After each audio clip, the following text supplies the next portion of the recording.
Hi ಎಲ್ಲರಿಗೂ, ಹೇಗಿದ್ದೀರಾ? ಇವತ್ತು ನಾನು ಮಾಡ್ತಾ ಇದ್ದೇನೆ ಜಾಸ್ಮಿನ್ ಫ್ಲವರ್ ಕ್ರೇಪ್ ಪೇಪರಿಂದ.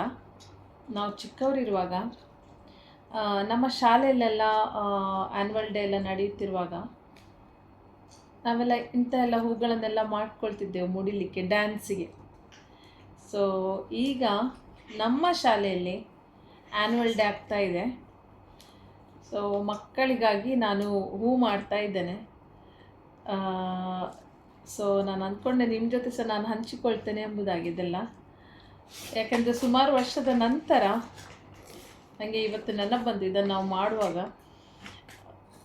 ಹಾಗೆ ಮೊದಲೆಲ್ಲ ಇಂಥದ್ದೆಲ್ಲ ಕಾಮನ್ ಇತ್ತು, ಆದರೆ ಈಗೆಲ್ಲ ಇದೆಲ್ಲ ನೋಡಲಿಕ್ಕೆ ಅಂದರೆ ಊರಲ್ಲೆಲ್ಲ ಸಿಗ್ಬೋದು, ಆದರೆ ಇಲ್ಲಿ ನಮಗೆ ಇವೆಲ್ಲ ಮಾಡಲಿಕ್ಕೆ ಸ್ವಲ್ಪ ಎಲ್ಲ ಈಗೆಲ್ಲ ರೆಡಿಮೇಡ್ ಬಂದಿದಲ್ವ. ಊರಲ್ಲಿ ಸಹ ಈಗ ಎಲ್ಲರೂ ಹೋಗ್ತಾರೆ, ರೆಡಿಮೇಡ್ ಎಲ್ಲ ರೆಡಿ ಸಿಗ್ತದೆ.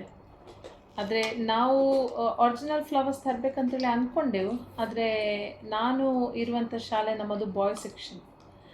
ಸೊ ಹುಡುಗರಿಗೆ ಹೀಗೆ ಒರಿಜಿನಲ್ ಫ್ಲವರ್ಸನ್ನು ತಗೊಂಡು ಬಂದರೆ ಅದು ಅವರು ಹಾಳು ಮಾಡ್ಕೊಳ್ತಾರೆ. ಎಂತ ಮಾಡೋದು, ಅವರು ಮತ್ತೆ ಅದನ್ನು ಅವರಿಗೆ ಯೂಸ್ ಮಾಡಲಿಕ್ಕೆ ಆಗೋದಿಲ್ಲ.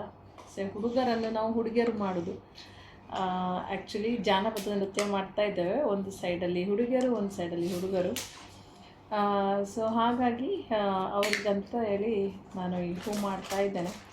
ಇದರ ಮಾಲೆ ಒಂದು ಸರ್ತಿ ರೆಡಿಯಾದ ನಂತರ ನಾನು ನಿಮಗೆ ತೋರಿಸ್ತೇನೆ. ಇದನ್ನು ನಾನು ಫಸ್ಟ್ ಕ್ರೇಪ್ ಪೇಪರನ್ನು ನಾನು ಫೋಲ್ಡ್ ಮಾಡಿ ನಾನು ಜಿಗ್ಜ್ಯಾಗ್ ರೀತಿಯಲ್ಲಿ ಕಟ್ ಮಾಡಿದ್ದೇನೆ. ನೋಡಿ, ಜಿಗ್ಜ್ಯಾಗ್ ರೀತಿಯಲ್ಲಿ ಕಟ್ ಮಾಡಿದ್ದೇನೆ.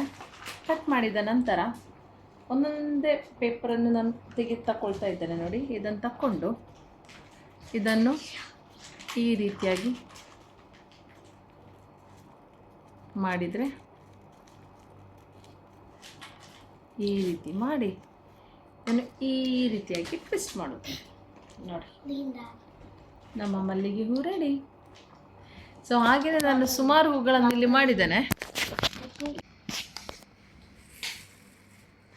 ಇದನ್ನೀಗ 2 ಕಲರಲ್ಲಿ ಮಾಡಲಿಕ್ಕೆ ಉಂಟು. ಇದು ನಾನೀಗ ವೈಟ್ ರೆಡಿ ಆಗಿದೆ.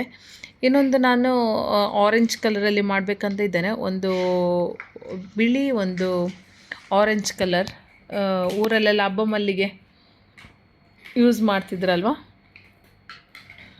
ಸೊ ಒಂದು ಸರ್ತಿ ಮಾಲೆ ರೆಡಿ ಆದ ನಂತರ ನಾನು ನಿಮಗೆ ತೋರಿಸ್ತೇನೆ ಹೇಗಾಗಿದೆ ಅಂತ ಹೇಳಬೇಕಾಯ್ತಾ. ಸೊ ಅಲ್ಲಿವರೆಗೆ ಬಾಯ್, ಟೇಕ್ ಕೇರ್.